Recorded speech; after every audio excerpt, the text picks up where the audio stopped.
Just what was it that went wrong? Well, today I was talking with one of the men, recent convert, just got saved.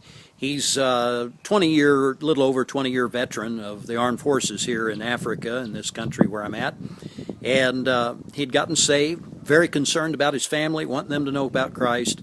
And so he was traveling back home to see his family, brothers, sisters, and so on. And he took some gospel literature with him. 6 of them to be exact, because there were 6 family members that he wanted to speak to.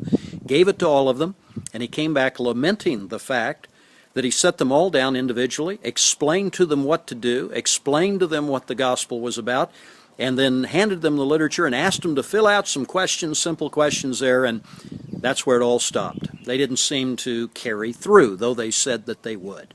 He was concerned. What do I do now? What went wrong? Well, as we talked about it, it became rather clear he missed the second C. The first C, as we've already talked about, is the issue of contact, making contact. Well, obviously he's already done that. It's his family. They know him. They have some respect for him. He's got some credibility with them, which helps to open that door. But the second C is so critically important, and this, I think, is where a lot of people miss it. It's the issue of curiosity. Unless the person we're talking to gets curious about what the message is that we're bringing to them, we're going to miss them. Now, we're talking on the human side. I realize God works on the inside, and God is at work in a person's life. But we also need to do what we can on our side to bring about this curiosity. And the way we do that, well, there's a number of things that are involved in all this, but just real briefly, let me say, the way that we do this is, first of all, trying to get inside the mind of the person we're going to talk to.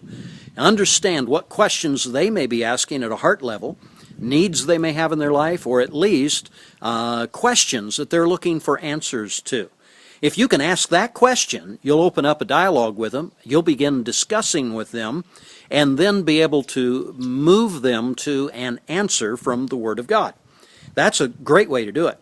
Second way to do that is, you may not know the exact questions that this person has or the heart needs that this particular person has, but if you can find out that group of people that they belong to and find out the most likely 3 or 4 questions that they might be asking, and then begin to bring those up in conversation, asking questions and leaving them open. Let me tell you what the mind does. The mind will ask some questions.